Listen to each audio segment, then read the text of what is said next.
www.profgloriamoura.com. Nós estamos aqui no nosso e-curso de gramática esquematizada, aqui no módulo 7, para conversarmos um bocadinho a respeito de oração sem sujeito, algo que cai demais em prova, e aí vamos fazer o comentário de uma questão, tá bem? Que também sempre cai em prova. Então, veja, oração sem sujeito, o caso que mais nós conseguimos encontrar lá nas provas é o caso do verbo haver, ok? Então, o que acontece? O verbo haver, ele pode ser usado no sentido de existir, de acontecer, de ocorrer. Pois bem, especificamente nesse sentido, que aliás é o sentido que mais nós usamos, vamos falar a verdade aqui, né? No nosso dia a dia é o sentido que mais nós usamos, nesse sentido de existir, nesse sentido de acontecer, nesse sentido de ocorrer. Então, o verbo haver, olha aqui a ênfase que eu estou dando a esse verbo, o verbo haver, nesse sentido de acontecer, ocorrer, existir, o verbo haver vai ser típico de oração sem sujeito, beleza? E oração sem sujeito significa que o verbo é impessoal. Se a oração não tem sujeito, nós falamos que esse verbo é verbo impessoal. E entra também na história um lance de concordância, que o examinador sempre vai pedir para você analisar, tá bem? Então, o verbo haver, no sentido de existir, acontecer, ocorrer, ele é verbo impessoal, porque oração sem sujeito, e neste caso o verbo haver ficará obrigatoriamente no singular, tá legal? Então, sujeito ele não vai apresentar. Nesse sentido de existir, acontecer, ocorrer, o verbo haver não vai apresentar sujeito. Por quê? Porque é oração sem sujeito, tá bem? Somente a título de curiosidade, então eu vou colocar aqui, ó, com outra cor, a título de curiosidade, esse verbo haver, ele vai ser verbo transitivo direto e vai possuir objeto direto. Então, sujeito ele não tem, ele vai ter de repente ali o objeto direto, mas sujeito, nesse sentido, ele não vai ter. Por quê? Porque se trata de oração sem sujeito, ou seja, o verbo é impessoal e, portanto, esse verbo haver ficará sempre no singular. Direto o examinador pede que nós trabalhemos com reescritura, ou seja, substituição de uma palavra pela outra, ou então o verbo que está lá no singular, ele pede para que volte e coloque no plural, ou então o contrário, está no plural, ele pede que volte e coloque no singular, enfim. Mas quando se trata de reescritura, você precisa analisar direitinho e verificar o que o examinador está pedindo, tá bem? Então, direto acontece de o examinador pedir para que você que tem ali um verbo haver, para que você troque, substitua esse verbo haver pelo verbo existir, acontecer e ocorrer. Bom, se o verbo haver está nesse sentido, é óbvio que existe essa possibilidade de reescritura.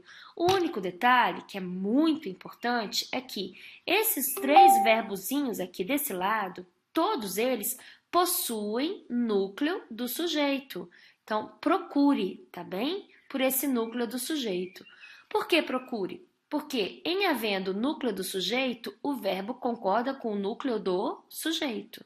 Então, para esses três verbos, tá bem? Para esses três verbos, haverá necessidade, obrigatoriedade de ser o verbo no singular? Não. Para esses três verbos existir, acontecer e ocorrer, o verbo vai concordar com o núcleo do sujeito. Então, o verbo existir, acontecer e ocorrer vai concordar com o núcleo do sujeito. Eles vão concordar com o núcleo do sujeito, que estará ali.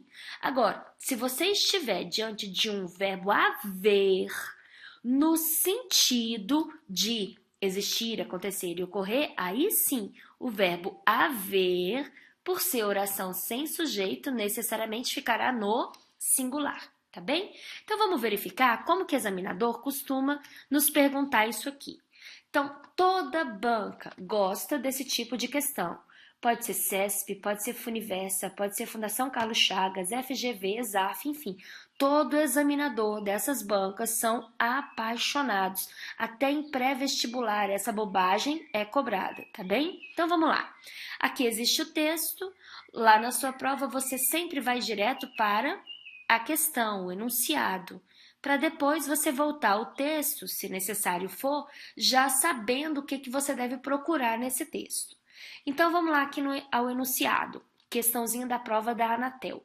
Devido à estruturação linguística em que ocorre a forma verbal a, então, ó, você já fica esperto, porque esse verbo haver despenca nas provas.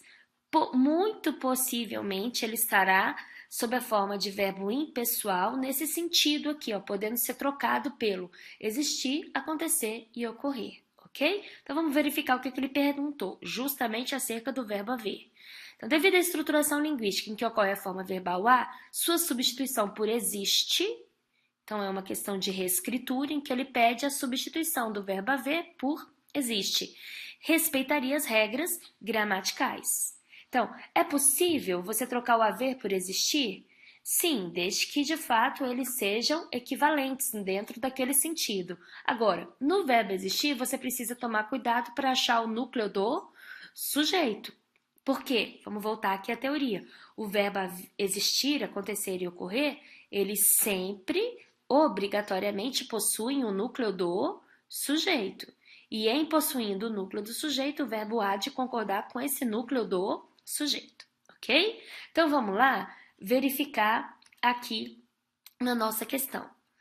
Não se trata de supor que há, de um lado, a coisa física ou material, e de outro, a coisa como ideia e significação. Então, olha só que interessante. Não se trata de supor que existe. Não há de supor que existe. Esse verbo haver está no sentido de existir? Sim, ele está no sentido de existir. Aliás, o verbo haver no sentido de existir é oração sem sujeito. Por isso mesmo, ele está no singular. Mas e o verbo existir obrigatoriamente vai ficar no singular também? Não, ele há de concordar com o núcleo do sujeito. E nós vamos procurar aqui o núcleo do sujeito. Não se trata de supor que há de um lado a coisa física ou material. A coisa física. E de outro, a coisa como ideia e significação. Então, olha só que interessante. A gente pode verificar que esse sujeito, ele é um sujeito composto.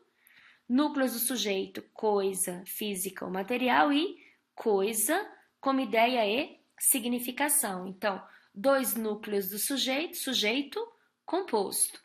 Aí você há de se lembrar, vou trazer aqui do ladinho, que o sujeito composto, ele tem a seguinte regrinha. Se o verbo veio antes desse sujeito composto, ou o verbo concorda com o sujeito composto na totalidade dele, então esse verbo fica no plural, ou então esse verbo, você também pode concordar esse verbo com o núcleo mais próximo.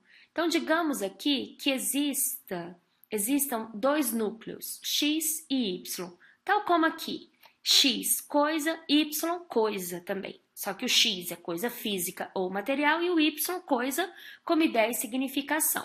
Então, vamos. Nós temos dois núcleos, x e y. Já que o sujeito é composto, existe a possibilidade de esse verbo que veio antes desse sujeito composto concordar aqui, ó, com o núcleo do sujeito mais próximo, ok? Então, ou ele concorda com todos no plural, no caso, existem, ou então ele fica no singular, concordando com o mais próximo, que é coisa, e está no singular, então pode ficar numa boa existe. Então vamos verificar aqui que interessante. Não se trata de supor que existe de um lado a coisa física ou material e de outra coisa como ideia e significação. Ou então, não se trata de supor que existem de um lado a coisa física ou material e de outro a coisa como ideia e significação, ok? Então tá aqui, oração sem sujeito. Nesse caso, o examinador pediu simplesmente para trocar o verbo haver pelo verbo existir, beleza? É isso aí. Então, o item está correto? Está correto. Existe esta possibilidade de reescritura, certinho? profgloriamoura.com. Você consegue nos encontrar ali nessa nossa loja, ok? Grande abraço para você e até a próxima.